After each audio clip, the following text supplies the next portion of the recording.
Hey, well, we got 7:05 now on the clock, so we're about 5 minutes past the official start time. So I think it's probably as good a time as ever to get kicked off. So my name's Jeff Kanof. I'm the vice president and one of the co-owners of Copperworks Distilling Company. I'm joined by one of my partners, Jason Parker. We also have Eduardo from Arette Tequila here. We've got Ryder from Northwest Beverages. Ryder is the one who kind of sells both of these products, Arette and Copperworks. So he's super important to this, and you'll hear a little more about his part in this project later. And then we'll also be joined by some of the folks from the restaurants that are featuring these products in cocktails right now and are kind of the key to this event. So thanks for joining. I'm just going to not be too formal here. I just had this little splash screen, but mostly I'm just going to talk and then have other people talk. So feel free to have your video on if you want it. Unmute yourself if you have a question or you want to ask anything, or put it in chat if you'd rather do it that way. But otherwise, we'll just kind of go through a little informal agenda here. I'm just going to kick it off by telling people a little bit about Copperworks. I think if you're on this, you probably know a lot about Copperworks, so I won't go too far into it. Those of you who know us know on every bottle, including some of you that have the bottles in front of you, we say from great brewing comes great spirits. And that's because we're founded by brewers. So Jason was a longtime craft brewer in the Seattle area, started at Pike Brewing. He was the very first brewer there, ended his career in the craft brewing scene at Pyramid Breweries, where he was the brewmaster. So kind of the top of the food chain and brewers there at Pyramid. And then our other partner, Micah Nutt, was the longtime home brewer since the 80s. So, a long time before it was in vogue to be a home brewer. So a ton of experience in brewing technique. So our whole concept as a distillery is we start with 100% malted barley base. We use high quality brewing techniques. We make good quality unhopped beer, and then we distill it into our spirits. We make vodka, gins, and most importantly, our American single malt whiskey. We are one of the pioneers of that category, American single malt. So we're not making a bourbon whiskey. We're not making a rye whiskey. We're making something entirely new, something that's really only about 30 years old at most, and really didn't come onto the scene very strongly until the last 10 to 15 years. So we'll talk about kind of specific versions of our American single malt. Obviously today is to celebrate these Tequila Cask spirits, and then our special cask finished gin that was in the Tequila Casks as well.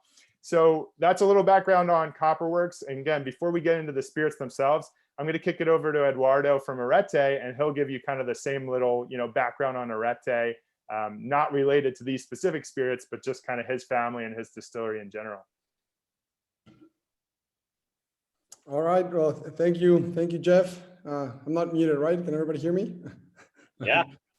So I thought, hey, what's up, Jason? Good to see you. Good to see you, Eduardo. Yeah, no. So I wanted to double check on the muted, because I had some Zooms where I started talking and then I realized I'm actually muted.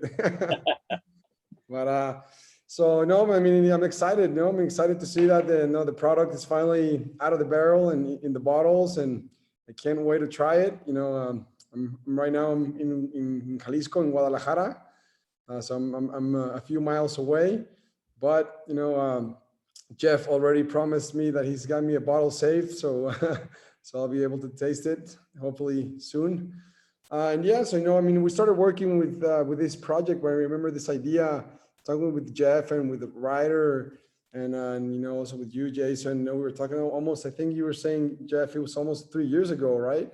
Yeah, I think it was a little over 3 years ago that Ryder connected us to start talking about it. Yeah, and initially when they sent me like, hey, would you be able to send a barrel up to Seattle from here, from Mexico, and so we can eat gin and whiskey and and I was like, well, I mean, I think it was something we had never done before, so I was kind of like, more than happy to do it and work on it, but I was like, I hadn't even had any idea how we we're going to do that, the logistics of getting the actual barrel, from Mexico, from Jalisco, all the way up to Seattle.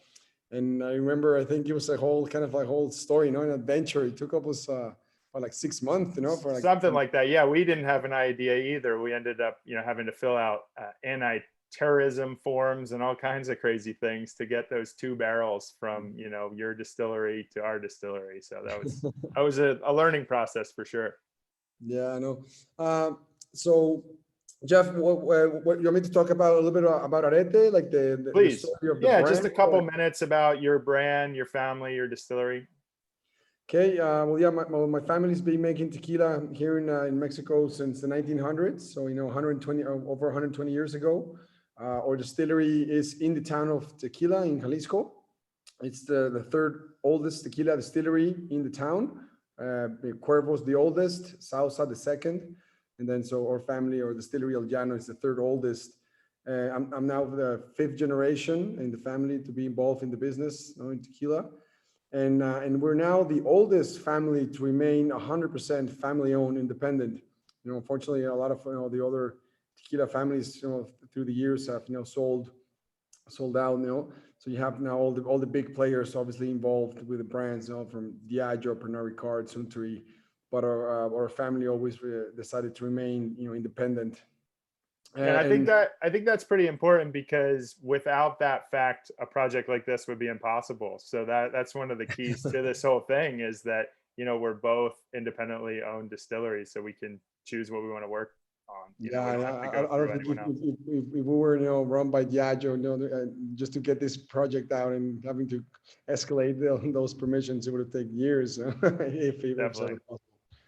And so in our family, when my family started making tequila, it was not always named Arette. Arette actually came out until the 80s. So Arette came out by my father and my uncle, his brother. So before that, our family was making a tequila called Orendain, just like the family name.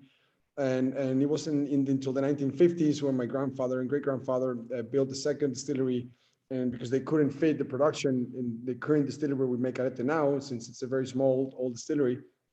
So in the 50s, they built a second larger new facility, new distillery, and they moved the production. And in the 70s, 1970s, is when my father and his brother took over the distillery, and kind of fixed it up, renovated it, and came out with Arette.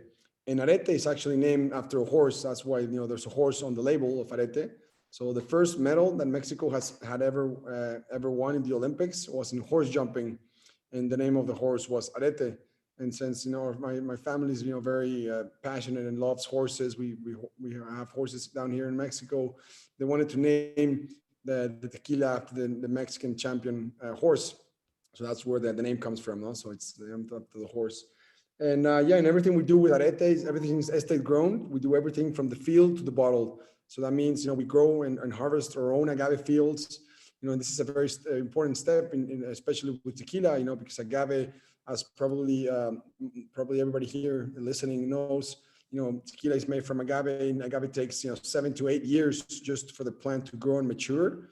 And once you harvest it and to make it into tequila, you have to start all over again. So it's not like you wait 7 years or 8 years and then it becomes a yearly crop. We wish it was like that, but no, it's 7 years, you harvest it and start all over again.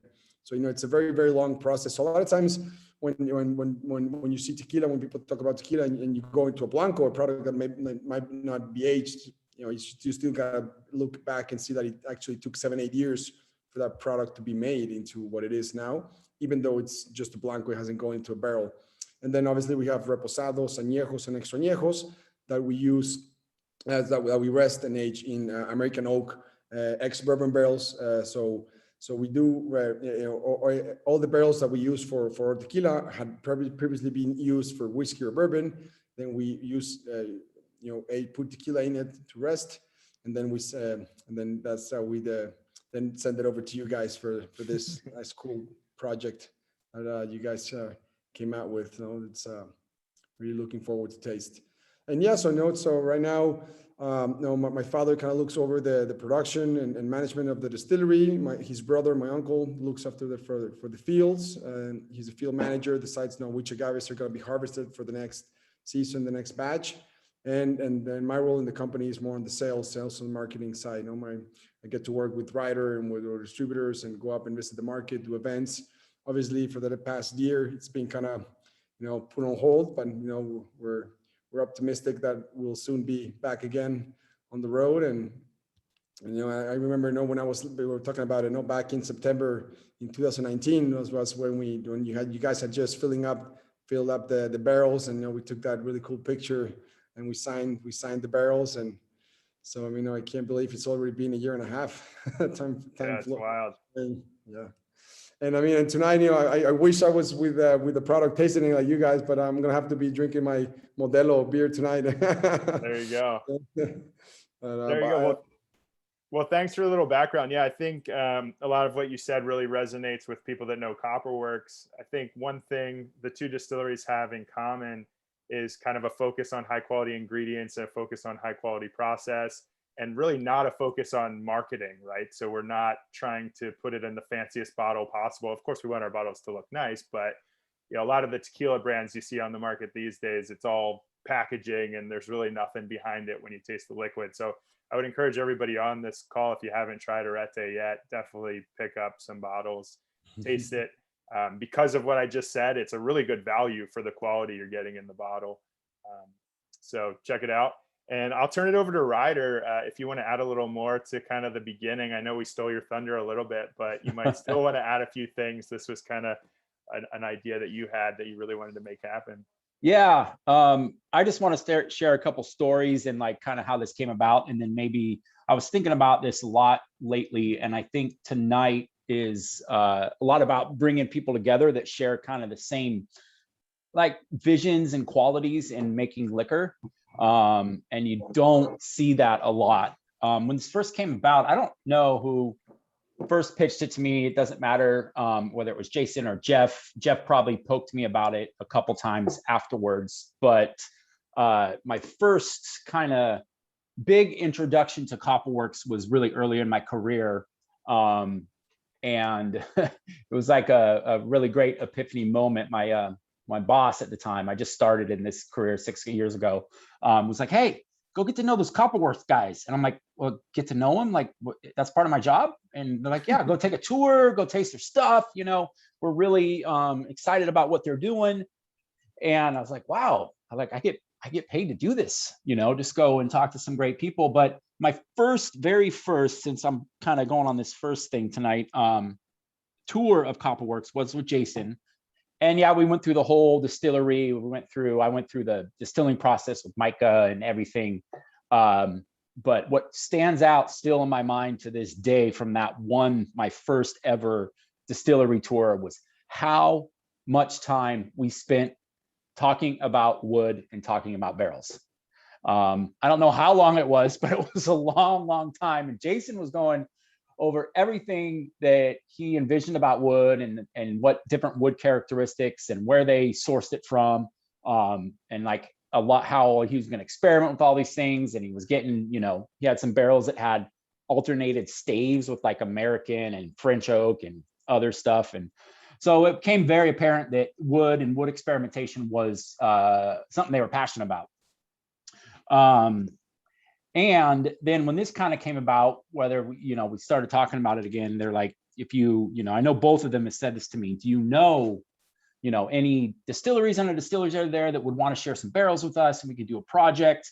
And what first came to mind was Eduardo and Arette. Arette was kind of my first love for tequila. My dad found it in Mexico when, I don't know, 30 years ago and brought it home. And it was the first brand that when I got in my position that I wanted to bring aboard because I believed in what they did and their production techniques. So when this whole thing kind of started, my first instinct was to go to Arette because I knew Copperworks well enough. I knew what they were passionate about, what they were into. I also knew that just the short time of knowing them, that how genuine everybody at Copperworks was. And when I was getting to know Eduardo and his family, how genuine they were. And that's personally, that's professionally, that's everything. And then, they also share a lot of similarities in production. So Copperworks does a lot of things that nobody else does. They don't have to take 2 weeks to ferment their distiller's beer. They don't have to do that if they don't want to. They don't have to experiment with all these different woods, expensive woods, tequila cask, sherry cask, kenotonic cask, and stuff like that. And in contrast, neither does Eduardo and his family. Okay, there is really, really cheap ways to make tequila and whiskey for that matter, they're very profitable. but his family doesn't have to grow all their own agaves and grow them to the right mature age. They also don't have to, cook things for 2 days, cook agaves for 2 days to bring out more of that roasted agave flavor. They also don't have to ferment in concrete like the one that was done for this barrel, which takes longer, but brings out more minerality and brings out more flavor. They don't have to age their repo for 10 months. I mean, that's almost to the limit, and not add any additives. So the true flavor of agave is apparent there. So, I have the unique position to understand how both of these distilleries like to do things. And so, when this was coming about, the first instinct was to bring these two people together. And luckily, Eduardo said yes. He was like all for it. He's like, yeah, just ship them up there. Let's cross promote this thing. And that day that we got everybody to meet at the distillery for Tequila Fest was one of the biggest moments in my professional career. Like, all my favorite people that make great spirits in their respective categories coming together. I don't know if we're going to share any of those pictures from that day, but just taking pictures with the barrel and stuff. I don't know if it could get much better than that. And we made Ryder hammer in the Oh yeah, I look funny. Only Ryder could still look like a big guy next to a big barrel. Yeah. Well, Jason has always warned me throughout these pandemic days that it's a bad idea to keep going too far down the line before people get something in their glass. So please do make sure you get something in your glass. If you have the two spirits with you, let's start with the gin. If you only have the whiskey, put the whiskey in the glass. If you have one of the cocktails, drink one of the cocktails. So if you have Arette, we'll talk about how it's, if you have Arette, drink Arette. So we'll talk about, kind of briefly how these were produced, and then we'll get into just nosing and tasting them and giving each other some thoughts on what we're getting. I'm actually really curious to hear some of Ryder's thoughts, because believe it or not, I haven't gotten many thoughts from her on the actual product. We've been talking so much about coordinating the event. So these products are both obviously aged in Arette Tequila casks, and I'm going to get Ryder and Eduardo to tell you a little more about the barrels, but it's a cask finished gin and an American single malt whiskey. So our cask finished gin, we do a standard version, so to speak, that's available all the time, that's aged in brand new charred American oak barrels. That one is about 3.5 months in brand new barrels, and you'll always be able to find that in our lineup. But then we do some of these fun experimental series cask finished gins. So this one was 10 months in the Arette Tequila cask. And on the whiskey side, we had a 28-month aged whiskey that was made from our 5 malt recipe. And that was aged for 10 months in the Arette Tequila cask. So that was sort of a whiskey that was pretty close to being ready for release if we were to not do this project. But instead, we took the barrel and put it in the Arette cask. So we typically release our new oak whiskeys somewhere in the 2.5 to 4 year range, depending on the particular barrel. And by the way, I mentioned that was our 5 malt recipe. That is really paying homage to Jason and Micah's background as brewers. So that is basically like a over-the-top Scotch ale recipe. So a kind of a darker style of beer that would rarely be used in whiskey making, if ever. And we use it very commonly because of our backgrounds as brewers. So that's kind of starting as a dark beer that gets distilled. It's one of our classic recipes. So we thought it'd be a good choice for this project to see what the tequila cask would do to it. So with that said, I'm actually going to kind of open it up. If we start with the gin, I want to open it up to folks that are on the line, Ryder, to get kind of some thoughts in terms of what aromas you're getting first. I'm guessing if you're on this tasting, you probably have a decent idea of how to taste spirits. Just a couple tips, just in case you don't. Remember, it's not like wine, so you don't have to go crazy with swirls. You don't have to put your nose all the way in it. We all kind of do it a little bit naturally anyway, but it's going to be quite volatile compared to a wine or beer. So it's coming at you whether you like it or not. And then same thing when you're taking a sip, it's good to take a small kind of warm up sip. I find that helps clear your palate from whatever you had before, especially when you're going from the gin to the whiskey. And it also just kind of acclimates your palate, gets you ready to actually just see what you're tasting there. So I'll open it up to the floor if anybody wants to blurt out something that they're getting from this. And remember, I mentioned we'll do the gin first.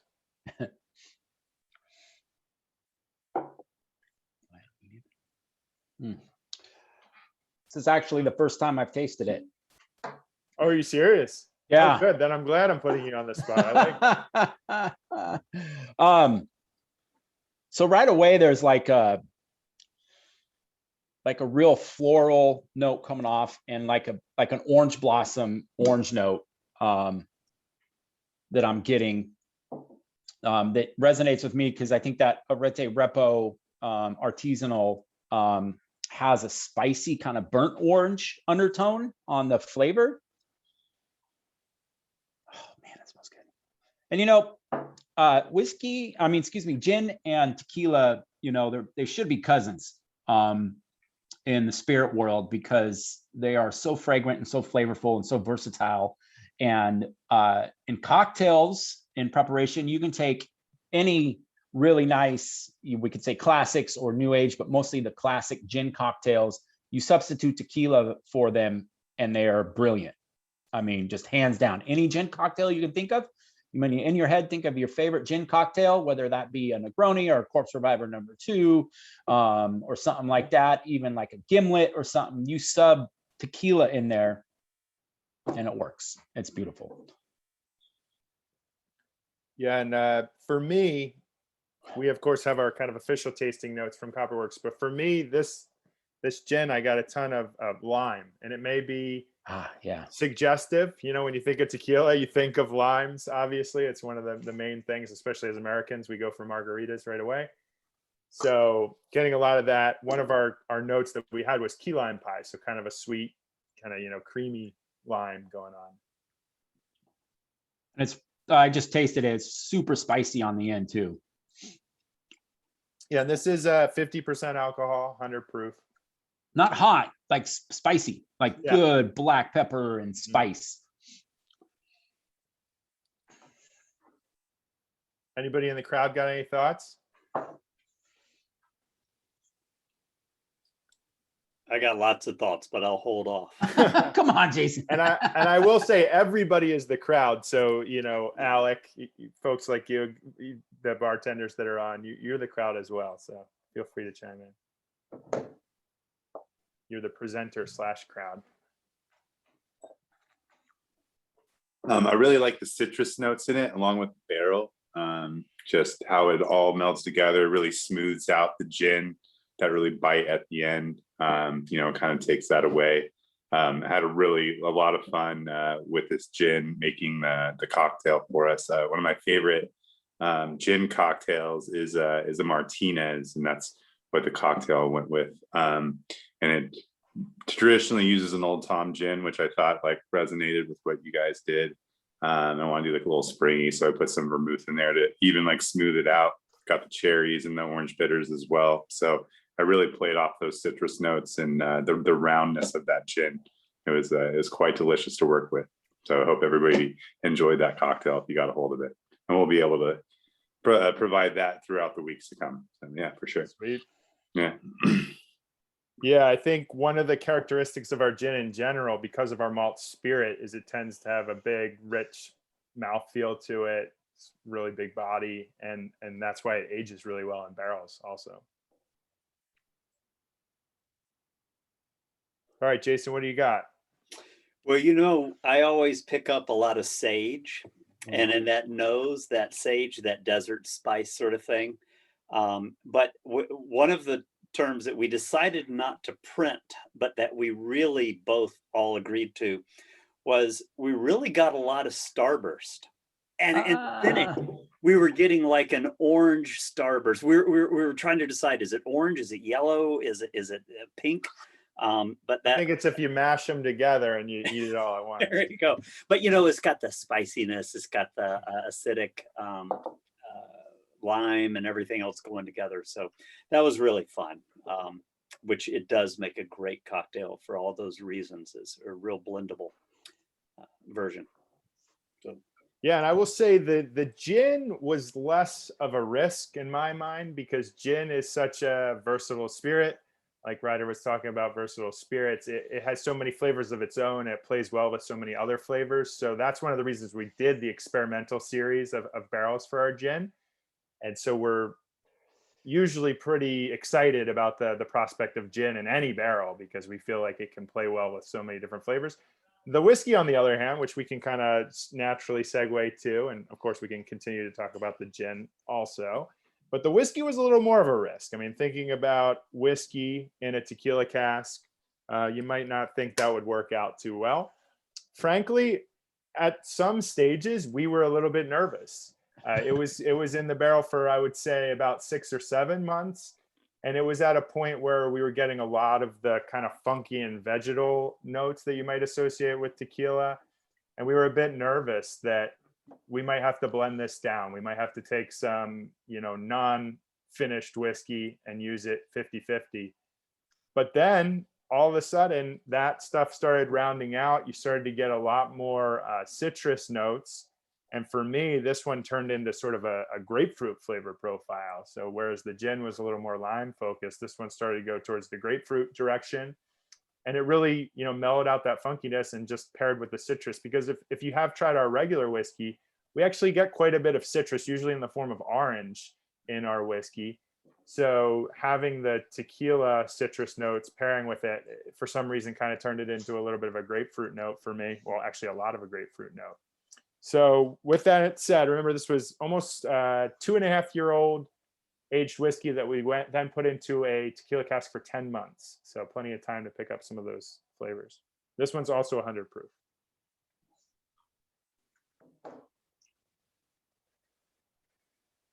And I can't wait to hear what Ryder thinks.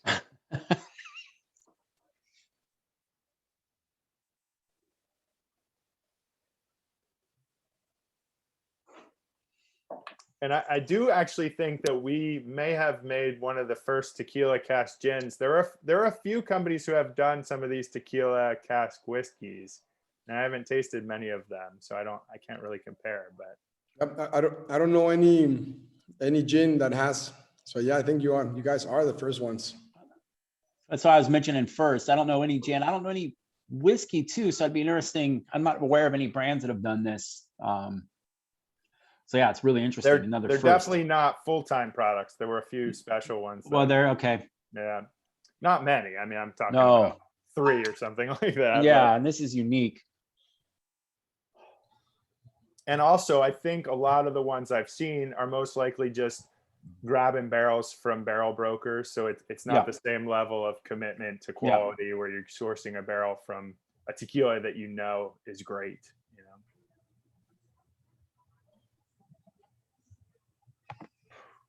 Any thoughts from the crowd? Oh, it's chocolate. It's rich. Yeah, following up with Ryder on that rich chocolate, the matte bill that you had with that, just that Scotch ale kind of flavor profile, and the orange, the natural orange in there as well. So it was so easy to go with an old fashioned with this, and just keep it simple and really highlight your whiskey. Just use the Demerara syrup, and then I really love, just like that, it's Cinco de Mayo, so I had to do some sort of like mole, sort of cocktail, and it was just simple enough. I had some arbol chili bitters laying around, and it just like went so well with your whiskey. It just really just brightened everything up, and I was really stoked how that cocktail turned out. And it was just the whiskey was the main player in that cocktail, the hero of the show, if you will. So yeah, it was a really good whiskey to play around with, for sure. Nice. And that's the beauty of the old fashioned, right? You can make an old fashioned so many different ways, but it still really focuses on the whiskey. And then you just kind of accentuate it with some flavors on whatever you're doing. Obviously Cinco de Mayo and the fact that you're a Mexican food restaurant, that for sure. Yeah, you got to keep that the Latin influence at play, and it's always a good prompt for creativity, and it's the whiskey was great for sure. Really enjoyed it. Thanks. Yeah, it's like I can pick up, like in both of these, the roasted agave flavor of Arette. Because they take so long, and it's hard to describe what roasted agave tastes like, and Sarah and Alec can help me with this, because they were down the first time in tequila with me, the very first time I went. We did. Hilarious. It was hilarious. You should ask Ryder if he likes to watch Beetlejuice, or not Beetlejuice. Yeah, Beetlejuice in French. I don't, especially when I've been drinking. Turns out he does not. But there's this like smell and aroma that when you're in a real tequila distillery, and then when they hand you that roasted agave, and I pick up that richness and that sweetness on the really on the back end of the Copperworks whiskey. And I best can describe it like a kind of less viscous roasted honey. And I'm picking that up on the end. And the whiskey is a super rich whiskey. Like it's one of the richest whiskeys that I've had in a long time. And so that is both, I think, the Arette, but then also that 5 malt, which is just, dark chocolate and, roasted barley recipe that I get off a lot of the Copperworks 5 malt that's in their whiskeys. Is Eduardo having ramen? I was just going to ask him what he was eating. You got spaghetti over there? It's a very international affair going on. Nice. Nice pairing. That's a breakfast of champions right there. Oh wait, it's 9 o'clock. All right, Eduardo, invite me over. You look like you're having a great time. Sorry, I didn't realize you guys were actually watching my screen. We were. You gotta turn that off. We all have you pinned. Yeah, everyone's just watching Eduardo, and that's it. So very cool. So now we've tasted a little bit, and we can continue to taste and obviously talk about the flavor profiles. But let's kick it over to the restaurant folks and kind of talk about the cocktails. Obviously, Alec has talked a little bit about his, but we'll give him some time as well. And first, just thank you, Sarah. Thank you, Alec. Thanks for participating in this, creating the cocktails with these, and kind of being the first to have these bottles, which is really cool. And we do have a third restaurant partner, Sawyer and Ballard. They are not here for the event because they're a little bit leaner staff, but they do have a video, so I'll play that towards the end of the restaurant section. So Sarah, do you want to kick us off and kind of tell us about your cocktails that you made, and obviously give us a little pitch about Lady Jaye in general, just so people know. Yeah. Lady, we're here in West Seattle. Lady Jaye, we were open 7 months, and then this whole thing called COVID happened. And so it's been an interesting ride for the last year, but we've made it work. We have a great patio here. I tend to lean towards whiskey, but I have a huge affinity for agave spirits in general, not just tequila, but mezcal and bacanora and raicilla and all the great sotals and whatnot. So I carry a lot of really interesting stuff. Arette, of course, is in my well because it's one of the better tequilas for the price point out there. And I made 2 really interesting cocktails with it. My favorite being the Dirty Copper, because it just, the chocolate notes that came out of that cocktail worked so well. I sort of did a play on a Boulevardier, and it has Campari and sweet vermouth, and I China Amaro, which is a French Amaro, I smoked it and then put it all together, and it's amazing. It's so good. I was telling Ryder that I would love to put it on my cocktail if this wasn't such a limited edition bottling. So we're gonna try it with a 5 malt and see if that works out just as well, because I really enjoyed it so much. And then the other cocktail, I did gin and ginger, because ginger works so well with gin, and it also works so well with tequila, and so I felt like it was such a natural pairing to put them together. So they're both delicious, at least I think they are. So nice. Hopefully some of you got some, but it's fantastic. The whiskey and the gin turned out wonderful, and the fact, especially in the single malt itself, the fact that you can taste that Arette so well on that whiskey is actually pretty amazing to me, because I've definitely tried some finished whiskeys before where you just, especially, in fact, I've had whiskeys, tequilas and pappy barrels where you don't get the whiskey, which is crazy, and then vice versa, and you just don't get it. So it turned out great.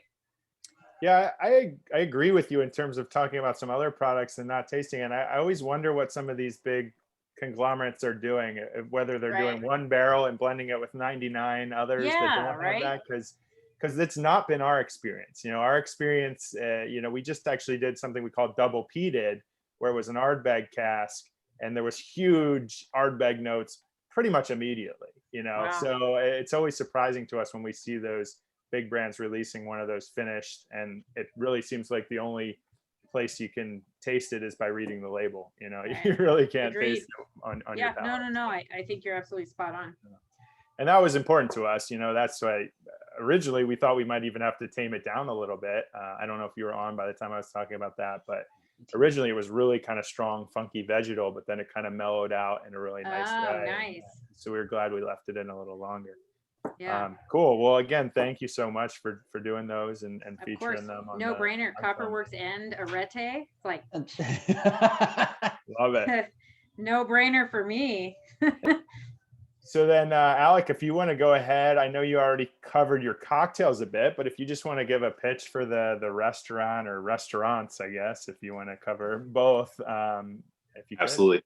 Hi, I'm Alec Grimshaw. I'm the beverage director of Red Star Taco Bar. We have 2 locations in Tacoma and in the heart of Fremont, and I operate out of Fremont. And we have worked with Arette for a long time, probably like now 4 or 5 years now, as our well. It's just a great placement, and just we really resonate with all of their production standards as we do across the board with all of our tequilas.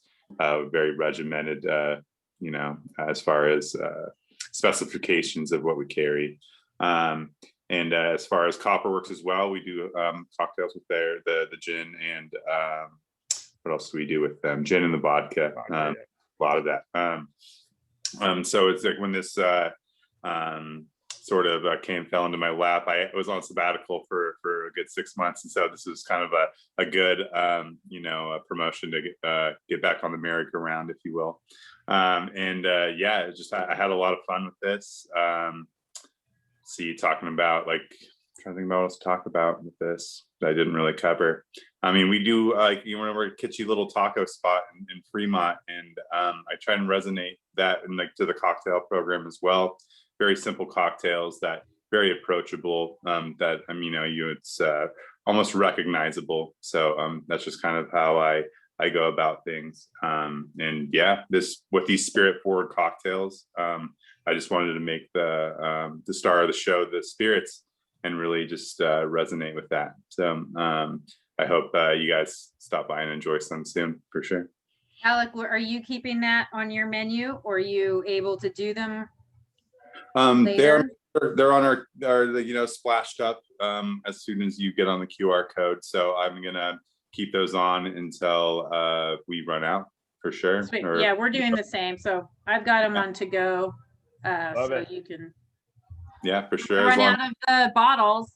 Yeah, while supplies last, right? Right, so, exactly. Yeah, we'll keep it going, and try and get some legs on this, and hopefully it'll really catch on. I think it's a great product, and I'm really happy to support both entities, which we love dearly, for sure, especially Ryder. And thank you for pulling all this together. I really appreciate it.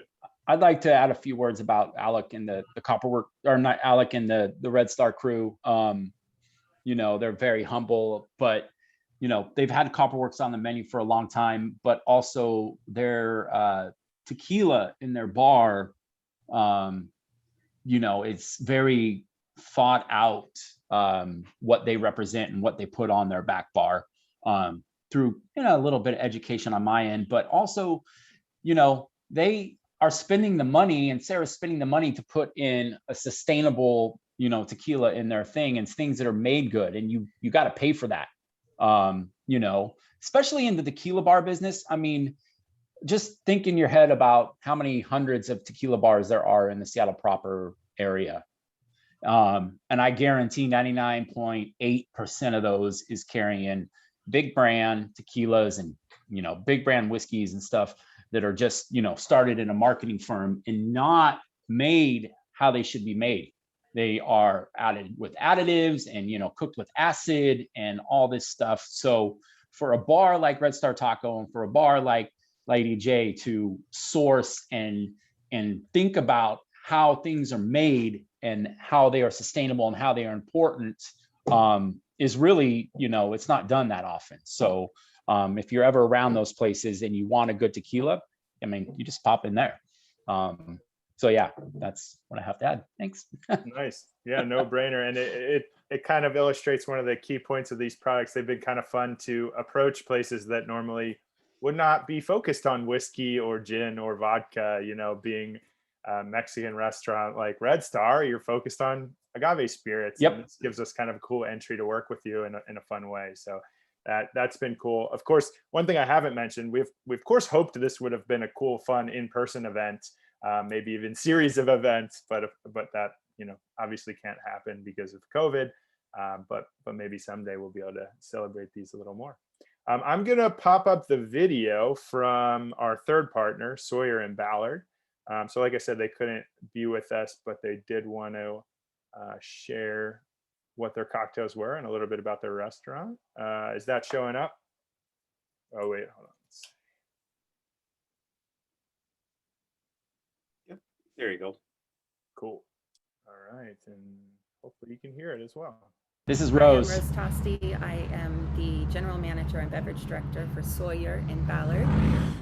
Super excited to be here today. It has been a long year plus of not making cocktails for people and events and new product launches and having guests at the bar and all of these things that we in the service industry really, really miss. So grateful to Copperworks. Thank you so much for including us, you guys. Really quickly, a word about Sawyer. We're located in Ballard on 22nd Avenue between Ballard Ave and Shill Shoal. I am sitting out here on our covered and heated patio. You're probably going to hear some road noise behind me, but hopefully I'll be loud enough for you. We are also currently taking reservations for inside dining. I have some limited number of seats there. And we're open for dinner 5 nights a week from Wednesday through Sunday, as well as on Sunday for brunch from 10 to 2. If you haven't had the chance to come in for brunch and try the monkey bread or dinner and have some pork belly steamed buns, definitely recommend doing that. We'd love to see you in here soon. Straight to the drinks here. I'll let you know what I made. I had a great time tasting the whiskey. Was super interesting. I tasted it first neat and then on the rocks, and it really changed the profile for me. So ended up picking up a lot of different notes, feeling like there were a lot of different ways I could go. But I made this little riff on a Manhattan kind of style beverage, and I named it bar seating because that's another thing we all really miss. And also, this is exactly the kind of cocktail that I would make for someone who was sitting at my bar and wanted to try out some cool new things they hadn't tried before. The whiskey itself presented me with just a great malty, rich, chocolatey kind of base to work with. But once I put it on ice, I was also picking up a lot of complexity, maybe some stone fruit and a little bit of like a citrusy vibe. So in order to honor all of those things, I started with the base of the whiskey, picked up the Cardamaro to kind of round it out a little bit. And then I used some of the sidetracked yuzu liqueur to brighten it, and finished it off with a couple dashes of Angostura that I infused with Guatemalan coffee. So just kind of pulling out the last of those barrel notes and malt flavors from the mash as well.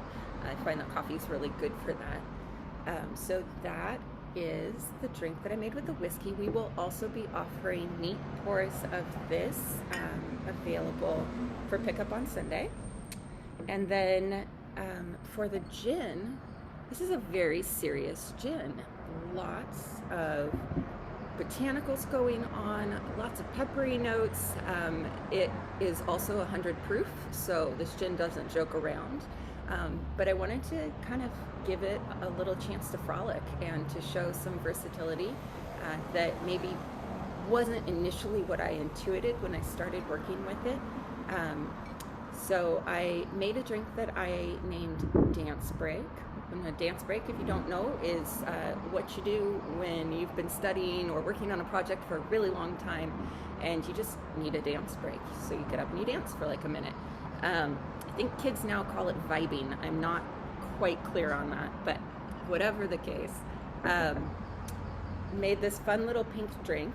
This was inspired both by the gin and by coming across this tea up the street at Miro Tea.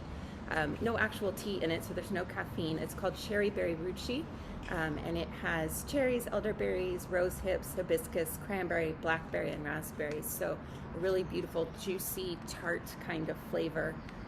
And then combine that with lime juice and with a little bit of vanilla syrup just to draw out the barrel notes from the cask. And yeah, for a serious gin, I feel like it's let its hair down pretty well. Really enjoyed this drink. It is easy to drink a lot of, so pace yourself. And again, we will have neat pours of this as well available. I really enjoyed it, in particular on ice with a little bit of soda. So thanks again to Copperworks for including us. Can't wait to share these cocktails with you, and hopefully to see you in Sawyer soon.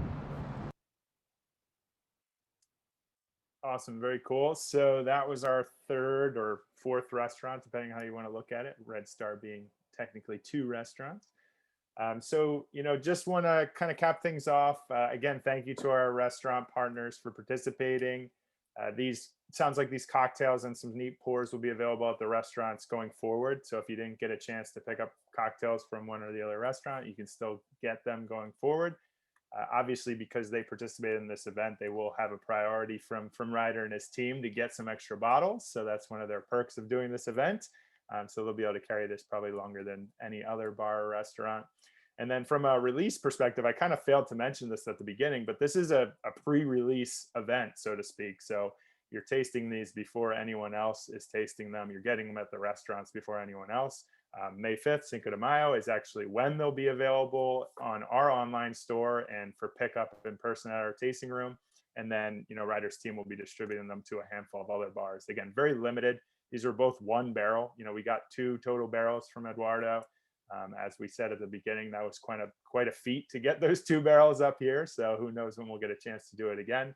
But basically, I think the gin was about 255 bottles. The whiskey only about 207 bottles.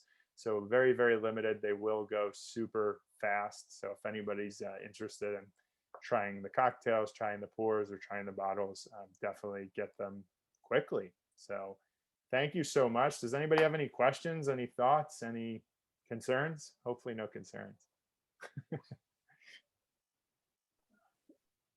Do we know where the barrels went after this? We do. Good question. Yeah. Yeah, so they are currently at a brewery, the Burt Gilman Brewery. And when that's done, we're going to get the barrels back, and we're going to see if there's one more opportunity in them or not.